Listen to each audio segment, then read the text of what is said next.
All right, guys, welcome back to Practice Underwater. This is Matt Greeno, your host here with George. We have one of George's close friends on the episode today. We have a real treat. So Donald, I'll call him Donnie because we're buddies. Um, that's his alias. So we just nicknamed his alias. But Donnie and I have been friends for probably 4 to 5 years. Guy I know really well, and yeah, I'm super proud of him. I think I'm excited that you interviewed him. I think it's better that I didn't. Because we're just too close. I know him pretty well. We talk on a regular basis. So I think I do want to say though. I'm excited for the audience to hear Matt and these next interviews from here on out because yeah, this is the Matt I know on air right now. It's really really cool to see him. I can tell that he's gotten a lot more comfortable. It's not always easy coming on air. I felt like my first 2 years on the podcast was really until the start of Practice Underwater. I don't really feel like I kind of came into my voice.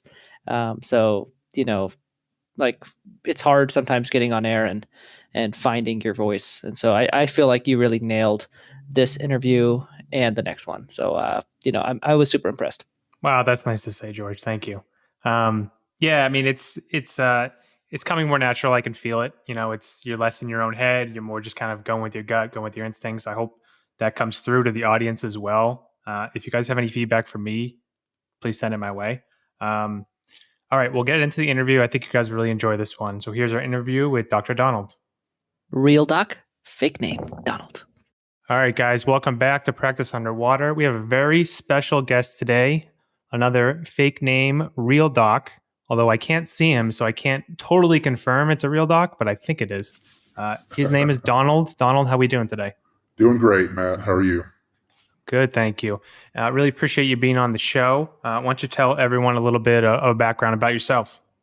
Sure. I'm a dentist. I'm a career changer. Before I was a dentist, I was in a more artistic-minded kind of job. Left that because, there's no money in that. And then decided to become a dentist. And here we are today. So when did you graduate? 2018. And then your path into ownership was what? I had sort of always understood that, before I even decided to go to dental school, or not before I decided to go, but before I got into dental school, I had kind of understood that ownership was the way to freedom and all that stuff. And so I had known that that's really what I wanted to do. And so I spent a lot of time as a pre-dent, and once I got into dental school, doing that kind of stuff. Dental Town, back when Dental Town was the thing, and all that sort of stuff, and just knew that that's what I wanted to do all throughout school. And once I graduated, I was able to get into ownership relatively quickly. So did you buy directly out of school? Nope. I was practicing for 8 or 9 months before I found a practice, and then it was just under a year from graduation that I bought it. Nice. So before we get into your office, what would you say to the students listening that was kind of the, some things that you did that you'd recommend people to preparing themselves for ownership before they're in the place where they're able to do it? Yeah. So having a lot of real world experience, kind of understanding that you're not really going to be taught what you need to know in dental school is going to help a lot. Since I was a career changer, I was older and sort of had a different perspective on the whole thing than a lot of younger people are able to have. And so, trying to achieve that perspective is important in school. And then just sort of surrounding yourself with people that, are like-minded and really want ownership and strive for that. And then taking advantage of every resource you possibly can. CE never gets cheaper than when you're a kid, or not a kid, but a student. And so, there's just a lot of opportunities for student dentists to learn. Is there any CE that you took that you'd recommend people look into? I took Breakaway in my second year of dental school, and it was pretty amazing. I took a lot of clinical CE that made me really comfortable with some of the specialty type procedures after graduation, which I would highly recommend. Just whatever you can get your hands on, because ownership's a lot easier whenever you're able to produce a bit more and all that kind of stuff. Couldn't agree more there. All right, so take us in. You're an associate. So when you start this associate job, are you looking for practices right away? How did you play that? Yeah, and I had actually kind of made it clear to the owners of the corporate office that I worked for that, I was not a long-term associate. If I was there more than a year or two, then something was probably very wrong. And so, they understood that. They were still pretty open to me being there, and it was a decent associate opportunity. I was definitely every day, though, every moment of freedom in my job, I was looking on the internet, looking for practices available, making sure I was keeping up with the brokers in my area. I had kind of a restricted search area, and so I wasn't willing to move, to another state, or really to consider a practice more than like half an hour from where we lived. And so it really kind of restricted my my ability to find something. But it worked out in the end. Did you have any issues with financing being a newer grad? Only in the sense that it took longer to get approved than it otherwise would have. And so the fact that it took longer meant that there were deals that weren't available to me. I had gotten close to an LOI multiple times in the 9 months before I found the one that I ended up buying. That we just couldn't really close because it took like a month for me to get financing versus a day for an experienced dentist. And so that was really the main sticking point. And even ultimately, the bank that I went with, we had a worse rate than we might have otherwise, but I went with them because they were able to get me the money much faster than other options. Nice. And that's always something you can look to refinance at some point in the future, Yep, correct? absolutely. Yeah, I mean that's really kind of my favorite path into ownership is, not right into it after school, but having some either associate residency or residency then associateship, just a little clinical experience in the real world. Like you said, helping you give that little perspective on things before you kind of jump right into it. Yeah, absolutely. All right. So you're searching around, you're talking to brokers, you finally found this office. What about this office that you're currently owning stuck out to you? Well, it basically checked all the boxes that I was looking for. I wanted a heavy hygiene based practice. I think the hygiene percent was 34 to 36% or something like that. So basically an underproducing practice where the doctor didn't do surgery, didn't do endo, didn't do ortho, didn't do anything like that, but had a substantial patient base. And so that's really what this office was. It happened to be really close as well to where my wife worked. And so it just sort of seemed like a no-brainer kind of thing for us. Basically just kind of checked all the boxes we were looking for. Nice. And what was the practice doing when you bought it? It was a year? They were doing about 55 a month. I think 650 about a year. It had been sort of leveled off at around 650. And that was this past summer? I would say so. I think they did 650 in 2018. And so and then you took it over, was it in June of 2018? Exactly. 2019? Yeah, June of this year is when we started. All right, 6 months in. Yep. How you feeling? I feel good. We started really slow, and that was for a number of reasons. Like the first month I was there, I think I actually worked like a full schedule, maybe like 5 days, because the seller was still there. We were doing a transition, all that stuff. I was at an implant CE course for an entire week of that month. And so it was just one of those things where we didn't really hit the ground running. We were really never going to hit the ground running because we also had space issues because at that time there was only 3 chairs and 2 full-time hygienists. So, if there's 2 doctors in the practice and 3 chairs and 2 hygienists, there's not really space for, me to do everything I need to do. And so the first 2 months or so were actually pretty slow. But once the seller doc was able to ride off into the sunset, things really picked up, and it, gotten to where we are now. So. Yeah. So how did you play that transition? How long did the seller stay? He was there for 3 total weeks. 2 of those that I was there. I was there 1 week, and then I was gone for a week, and then I was there the 3rd week. And after that 3rd week, he stopped in maybe 2 more times total to finish up certain cases. And then that was it. And I haven't really seen him or frankly thought about him since then. That's how it was with my seller.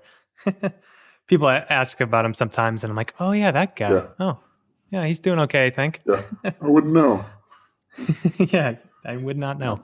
Awesome. And then, have you retained all the staff that was with him? Of the original staff, so we've lost 2 people. We've lost the hygienist, the senior hygienist that was there for 20 something years, and then one of the front desk people as well. And those were just retirements basically. And so we were able to weather that storm and ultimately replace them with cheaper and better people. And so I've been pretty stoked about our turnover, to be honest. It's come pretty, it came at a clip where it kind of felt like as soon as we got the ball rolling, we'd have turnover that set us back a little bit, and then we'd do it again, and then we'd have a little bit more turnover. And so it's just, the process of building the team that we want. But I think we're starting to get there. Yeah, take us through your team. What do you have as far as assistants, front desk, hygienists? Yeah, so we have 2 hygienists. We do about 7 hygiene days a week. And 1.5 front desks. So 1 full-time front desk that handles the great bulk of the responsibilities, and then a part-timer that really just does insurance verification and insurance claims. She really just does insurance-related stuff. 1 assistant that just only works with me, and I work out of 2 chairs now, and then the 2 hygienists, like I said. So. Okay, and that's the similar setup to the seller had? Yep, exactly the same setup. How has it been this past 6 months? I know you mentioned a slower start due to some space issues. Did you increase the number of chairs in that time? Yeah, so the whole building, or the suite that we're in, there was only a chance for 4 chairs, and the 4th operatory was the old doctor's office, basically. And I decided I was going to get rid of that office and put a chair in there. That was done within the first 6 weeks. So that kind of freed stuff up a little bit there. And so we were, able to increase a little bit of capacity there. We don't have a ton of capacity issues anymore, and so that's been good. But yeah, the first couple of months were just slow as I was getting to know the patients. I was getting to be comfortable as an owner, and just kind of getting to the point where I felt like I could sort of try to imprint on the practice. And then we had our 3rd month was really good. The production was crazy high. And it was, kind of totally blew away my expectations. We were super busy. Everybody was hustling that whole time. It was a month where actually the hygiene department kind of fell apart. It was really bad. We had a lot of patient attrition that month, and we had a lot of no-shows and that kind of stuff. But on my side, we were doing everything that I wanted us to do. So we ended up doing, a ton of production that month.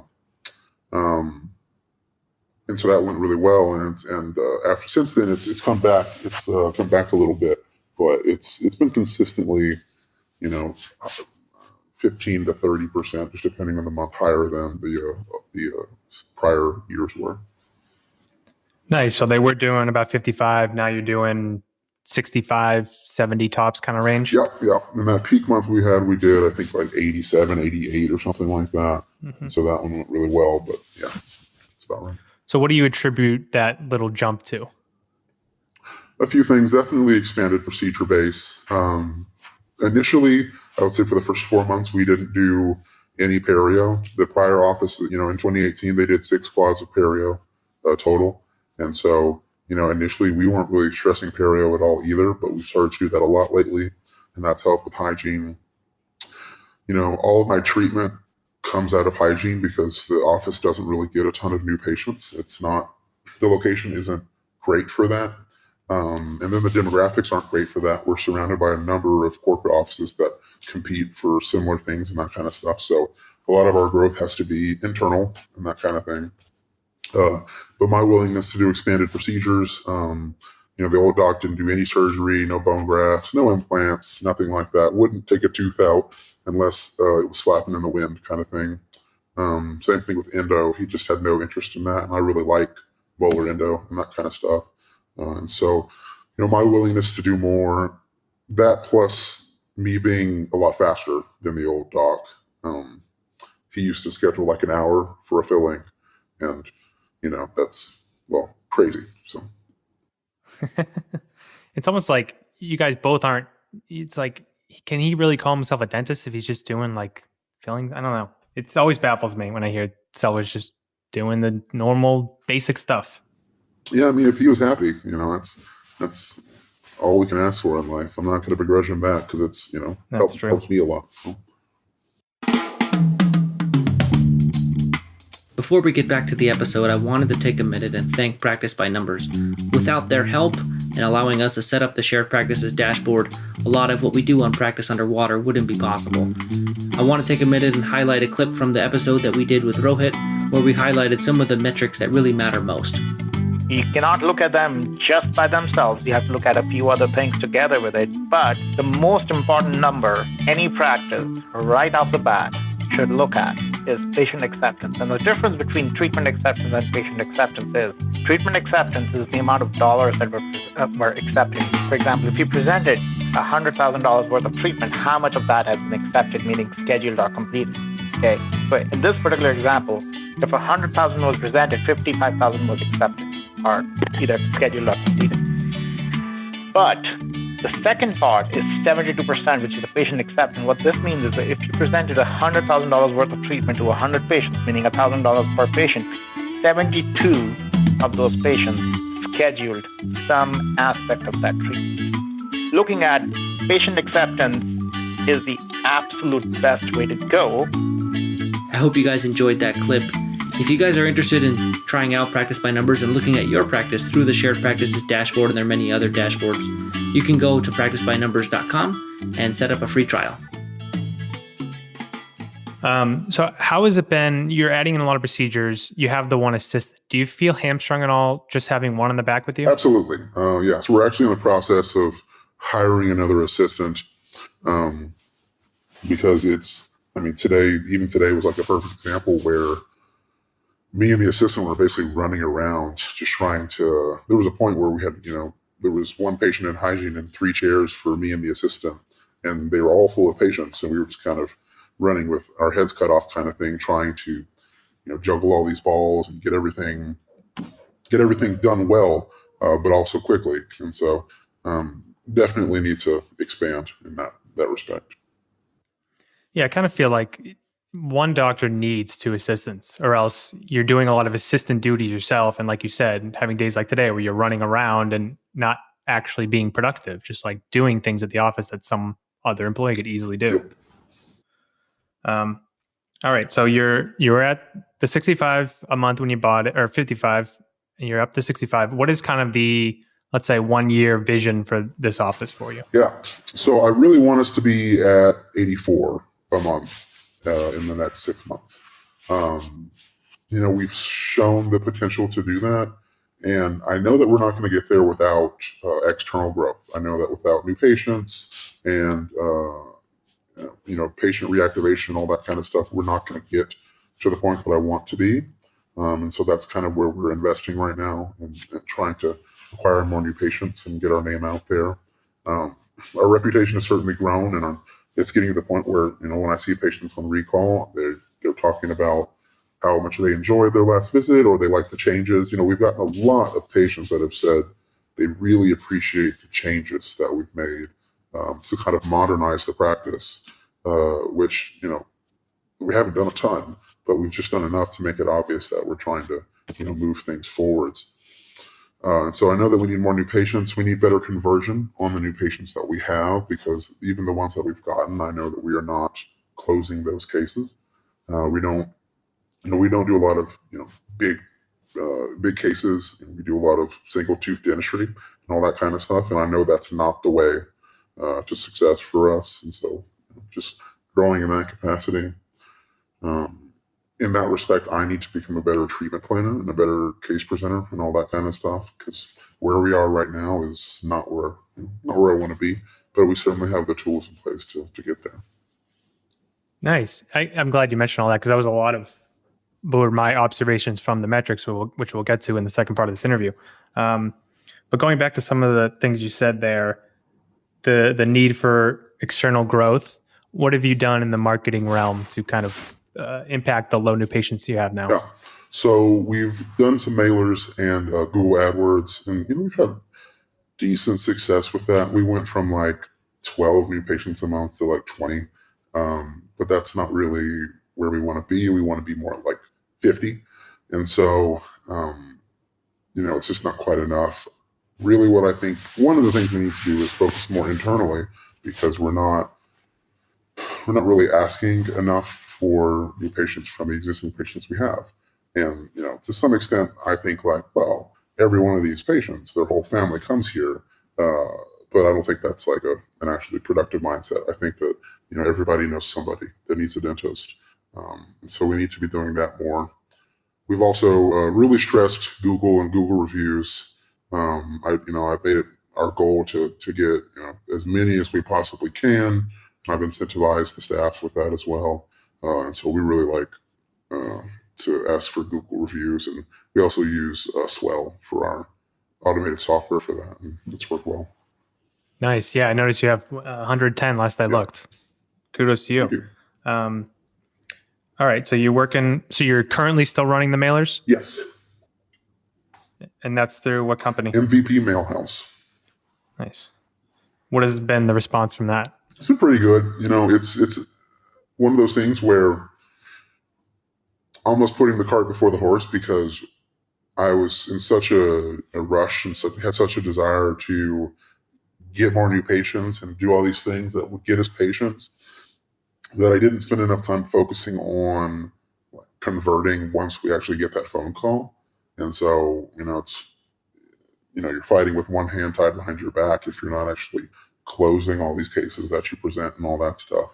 And so I just need a more comprehensive kind of retooling of our approach to that, because I know that some of these calls are coming in, and the MVP Mailhouse does a great job of letting you listen to the calls and stuff. And it's like that one day every couple of weeks that I decide to listen to the calls can be a rough day because they don't always go so well. Yeah, those are eye-opening experiences when you actually listen to those calls. You're like, wow, this is actually being said at my office. So that's the full-time front desk. She handles those calls? Yeah, for the most part. The part-time one does as well. And, it's not that their phone skills are bad. It's just that they're not used to that sort of mindset where you're trying to, close patients and get people in and all that stuff. So what have you done as far as training those two team members in that aspect? Yeah. So we, every once in a while we'll have, we have a day on Wednesday where we start late.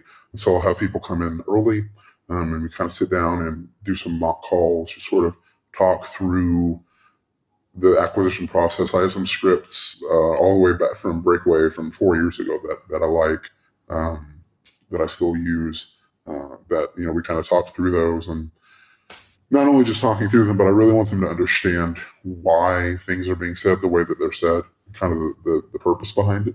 Because in doing so, it helps them sort of improvise and all that sort of stuff. So that's what we do for the most part. Certainly need more of that. And at some point, we may need some sort of outside consulting from that respect, but we'll see. Yeah, for sure.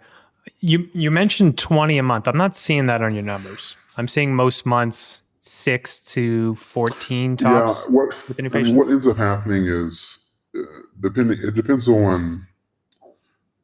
I guess it depends on how it's. How do I put this? So these are new patients seen. Yes. So maybe there's more entered. Yes. Yeah. Exactly. Yeah. I mean, because there have been months where I've looked at the numbers and I'm like, it says that we saw like 10, and I can count in my head like 7 other people that weren't entered in a way that would count them as a new patient, or we have a patient that's kind of like a reacquisition that hasn't been to the practice in 10 years that's not being counted as a new patient or something like that. But it may in fact not be 20, and it might just be in my head, but I'd like to think that we get 20. Let's go with that. Okay. And then you also mentioned patient reactivation, which, as you know, is a big need for your practice. What have you done in that realm Yep. to help with that? So we kind of just started a campaign with that. I printed out the kind of a list of both active and inactive patients that haven't been in the office in 18 months. And actually just not this week, but last week, kind of sat down with the front desk to talk about how we can go about getting these people back. And so we basically, whenever they have free time, I ask them to call on the list. But we really don't have is a structured kind of systematic approach to it that would make it a little bit easier. But that's kind of where we are with that. Are you open to some observations? Oh, yes, please. Okay. In the patient reactivation realm, that's definitely a need, and it's shown with your numbers. Your recall current percentage is about 62%. Ideally, you want to see it about 70 in that area. So you definitely have a lot of people who are overdue for recall. From the way your staff sounds, I don't feel like you're adequately staffed to really make that a priority. You're really missing that second full-time person at the front whose task is to reactivate patients, to fill hygiene. And I think just that alone, you could get 30 a month in there, and that's 30 more exams you're doing, could easily give you 10,000 a month extra in doctor production. That's George and I harp on this a lot. This kind of model of being, not to say you're lean and mean, because you aren't, but on the leaner side there's some vital parts of an office that you're missing, and this is one of them. We'll talk more in your numbers, like I said, in part 2, but this was a big observation I had looking at, and it's great that you said yourself all the biggest items that I was going to reflect to you, so you know what's needed.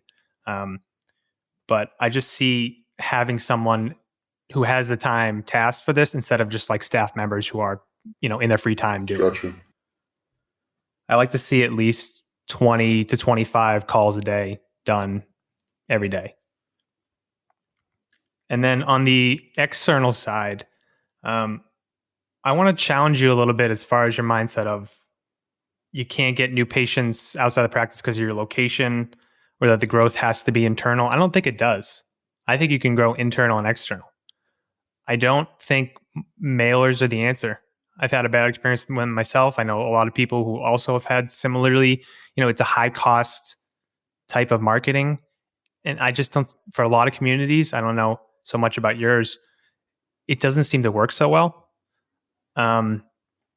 George and I have talked several times on the podcast about the magazine program that we're doing that is gives a much bigger window into your practice, tells a lot more of the story about yourself, and you're getting from that a much higher quality new patient.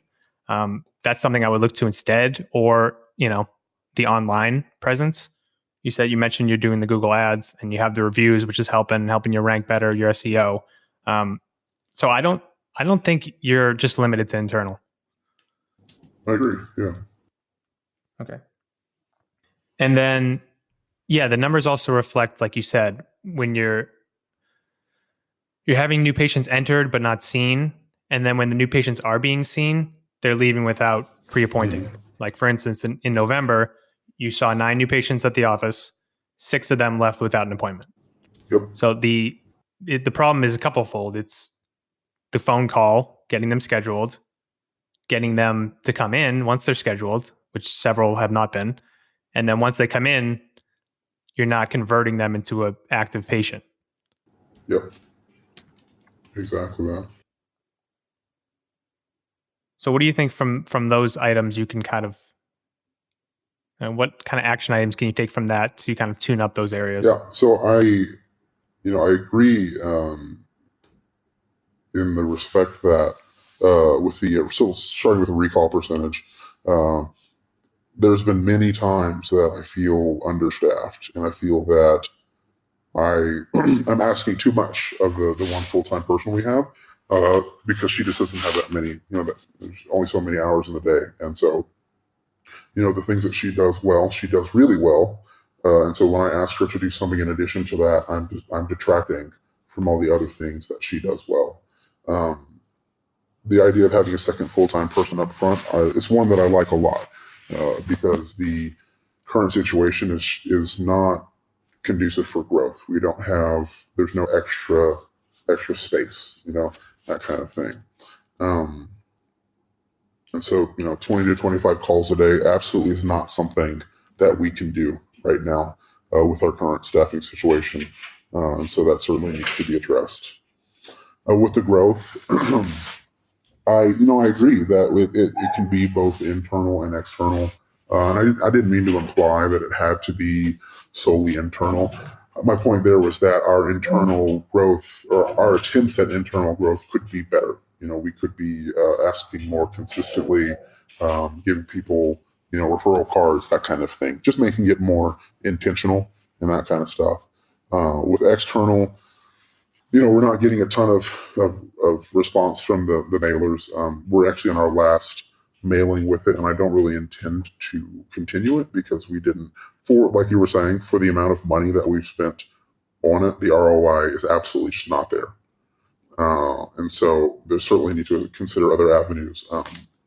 Like I'm currently managing our Google AdWords, and that's not something I'm great at. And we're talking with a few people just to see who I can kind of offload that onto, who can, companies that are designed to do that better than I can, so that we can get a better ROI out of that as well.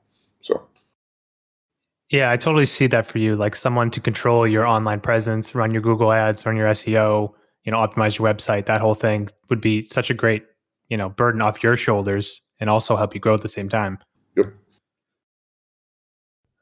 And then as far as the internal growth, have you ever thought of something like a referral program? Not a ton, no. And so it's certainly something that we need to do because, we're 6 months in and it hasn't been a priority for us really at all. And that shows, that reflects in our new patient numbers. When we get a new patient that's referred from one of our current patients, it's not that I'm surprised, but I think it was sort of unsolicited because we didn't really work for it, Right. George put me onto this like a raffle that you run every 6 months. So for his office, he's doing 2 season tickets to the Arizona Cardinals, or they can pick all expenses trip with their spouse to like a resort. Something like big where it kind of like, whoa, like my dentist is giving away this. Like this is like really cool. I'm pretty incentivized to refer someone. Not to say you have to do something a price to that level, but I really like something that like gets a wow factor. Yeah. So at my office, what we're doing is my associate does Botox. So we're doing free Botox treatment. And our other prizes. Oh, and the other one is a $1,000 Amazon gift card. Something that like, really isn't like a small thing, like a flat screen TV, something that's like substantial. It's not a $30 Sonicare toothbrush. Right. The tip, whatever the typical dentist is doing, I want to do the opposite of that. So I think something in that realm would be great. So this way, when you're asking for a referral, you have this little incentive for them, more so than just like a nice gesture from them. Now there's something in it for them. Absolutely. Something real. Because like you said, like being at 10 to 15 new patients a month is not going to get you where you want to go. You want to be $1 million office. The numbers, which we'll get into, show that your patient base is declining. And that's, as bringing in special procedures has given you that bump just from doing that, just from scheduling better and being quicker and being a better dentist than the seller. But that kind of honeymoon phase, that like first 6 months where you're diagnosing things the seller didn't diagnose, you're doing procedures he didn't do, that's going to fade away pretty quick. And you're kind of in that spot where it's going to fade away. So the reactivation and the external growth are going to be necessary for you to grow. I agree. No, entirely. Yeah. That's one of my concerns, that we're hitting that 6 month mark where I'm starting to see teeth that I've already seen. And so unless I did I can say with some honesty that I was more conservative in planning in the beginning than I am now. That's just because I didn't want to ruffle feathers and that kind of stuff. But I absolutely agree, it's not going to be enough to get us to where we want to be. Yeah, and it's a good lesson for the listeners, because a lot of our listeners are going to be getting into ownership, or they're already in ownership in the first couple months, and everything's going to be great. You're going to be seeing plenty of work to do, stuff the seller was watching, maybe bad work the seller was doing, and it's going to feel great. You're like, oh, this is easy. But then when you start to see them come back for their recalls and those things aren't there anymore, then what do you do? Then when you thought you had the office at this level, it's not that level anymore. But you are so advanced in that you've recognized that issue. For most people, maybe people who don't have practice by numbers or similar software, like they might not know that. So we really want to educate the listeners that this is something that happens with most people to take over a practice, and to be, cognizant of that right as you start. Okay, I want to pivot. You worked with a coach for your transition. I want to talk a little bit about what you saw in working with a coach, and how has it been in these first 6 months? Do you want me to talk about who my coach was? Yeah, so Sure. I work with Eric Williams with the lifestyle practice. And so, what I like about coaching is that it really is it's very flexible. I'll put it that way. It has the ability to mold to what I feel like I need in that respect. So, a coach is something that I would absolutely recommend for anyone considering any sort of major growth in their career or in their life, really, not just dentistry. And so, what I've liked about them is that they've helped me, one, of course, calm the the anxieties that every new owner has about, well, what if everyone leaves, and day 2 I have no patients and all that kind of stuff. They've also helped me sort of, some of these conversations we're having now I've had before, and they've helped me kind of get to the point where I'm ready or able to come to these realizations and to try to do something about them.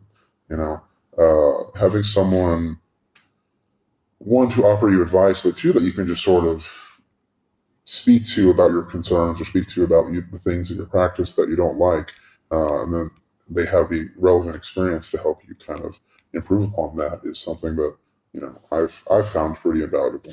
What are you guys currently working on? What is your big to-dos? So the big to-dos are getting the assistant, getting an assistant, hiring someone who really is going to help us grow in that respect.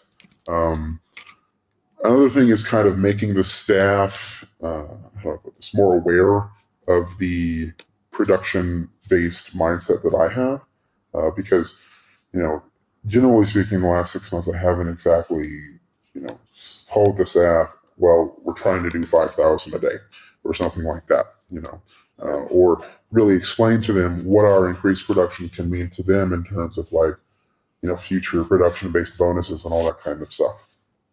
And so kind of introducing that concept to my staff and to the office is something that we're also focusing on.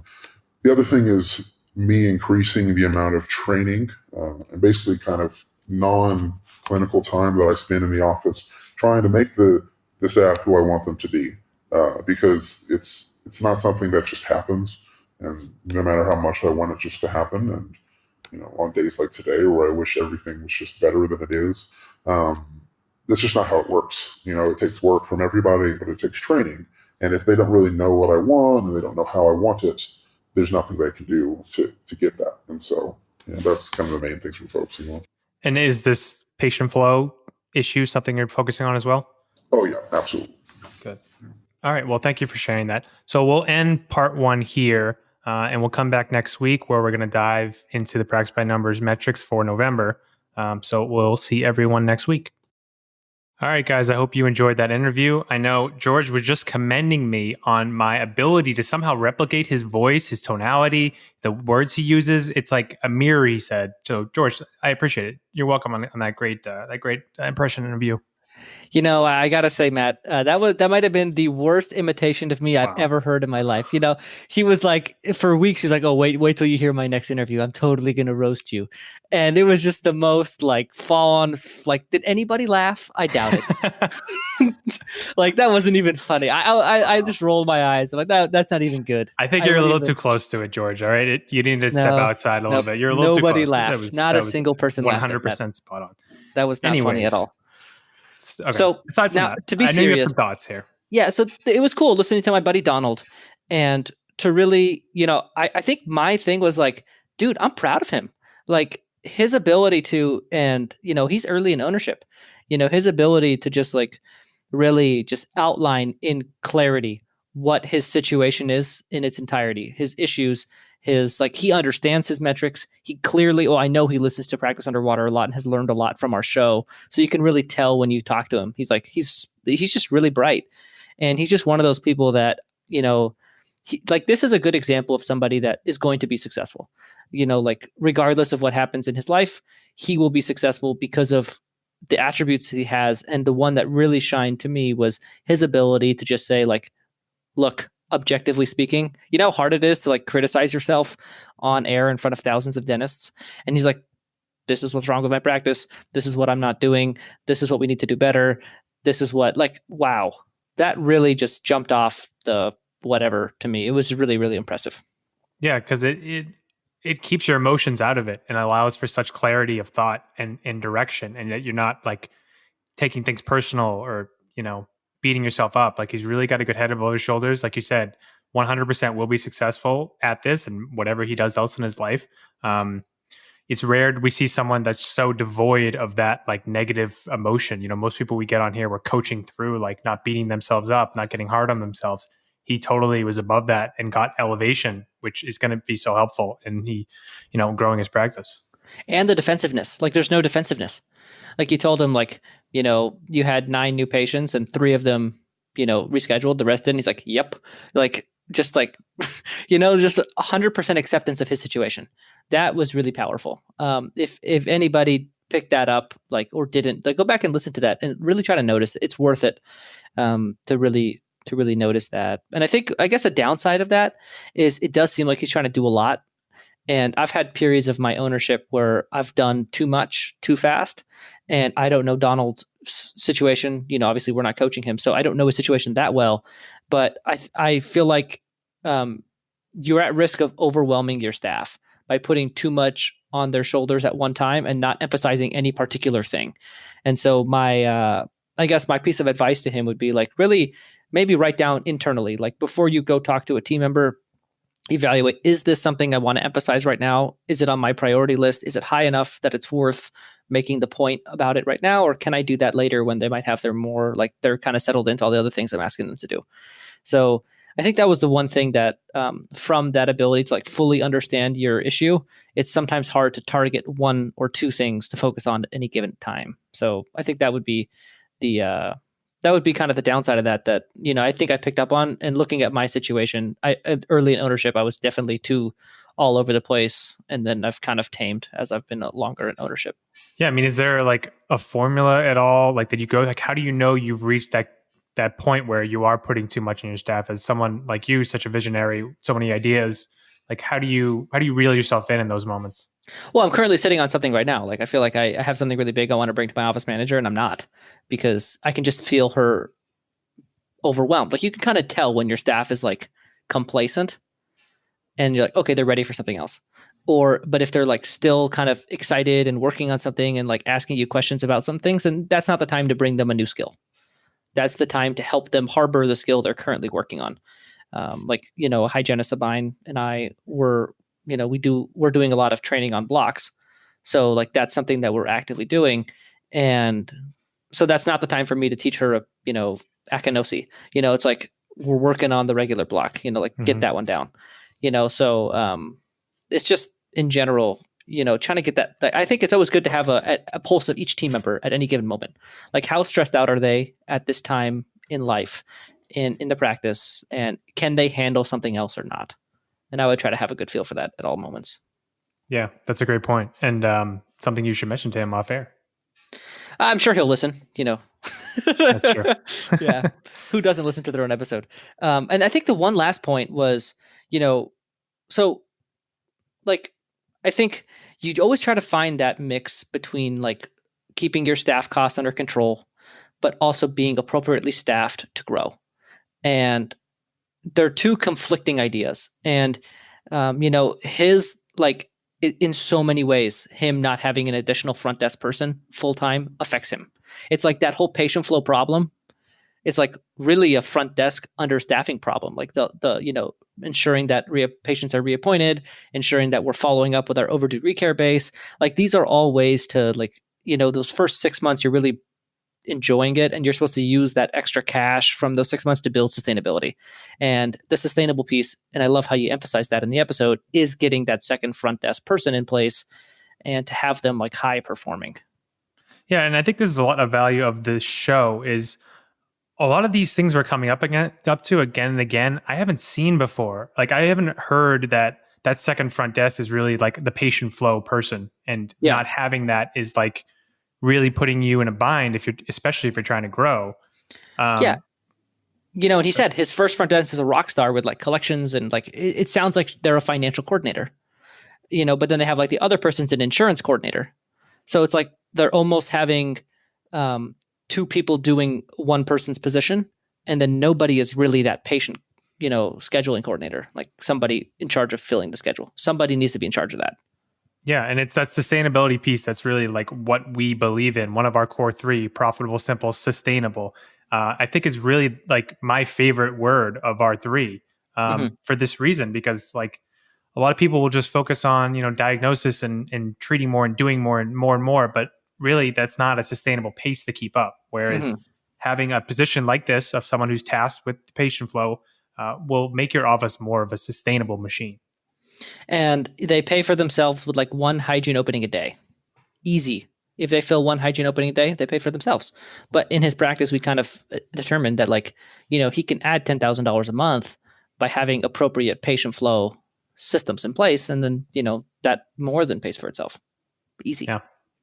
So, sure. I think there's a lot of, and you'll see it even more in part 2, just like that. We won't talk about it again, but like that emphasis and the importance of that second front desk person, it just keeps coming back in his practice specifically.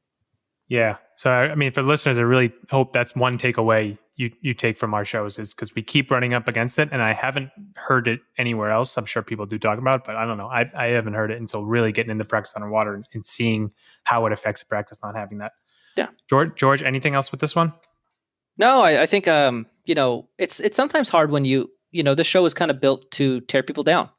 And this is a buddy, so maybe I'm a little bit of, I understand how talented he is. But yeah, I mean, like, I think I want people to understand the things that we've talked about, but at the same time have an appreciation for that quality that he has, that, if like, what is Donald's special sauce? We talk about special sauce a lot. And in part 2, we'll talk about Matt's special sauce in the outro. But like, Donald's special sauce is his ability to just look at his practice objectively. Like, I can't do that without feeling my chest get tight. And like, I can't do it without emotion attached to it and fear and anxiety. Like, that's hard. He seems so comfortable. And like, who wants to like sit there and like get their practice ripped apart on air? And he's like totally cool with it. He's like, yep, great. And he even told me, he's like, you could even tell everybody my name, but we're never going to do that. I always want this to be anonymous. So, but it's just like that's his best quality. Yeah, it's truly admirable. I mean, I can barely sometimes look at practice by numbers in a slow month, just like knowing it's going to show numbers that I'm not proud of. Yeah. So, I mean, that's an incredible trait and one I aspire to. Yeah. It has everything to do with where he's going. 100%. Yeah. All right. Well, thank you for that, George. We'll see everyone next week as we'll do part 2 with our fake name, real guest, Dr. Donald. See you next week. Thanks for listening to another episode of Practice Underwater. We'll see you guys next week. If you're interested in one-on-one coaching with either Dr. George Hariri or Dr. Matt Garino, our contact emails are in the show notes. And if you're interested in being on Practice Underwater as a guest, where we could look at your practice anonymously, you can go ahead and contact the email in the show notes and follow those directions to get on the show. Thanks, and we'll see you guys next week on Practice Underwater.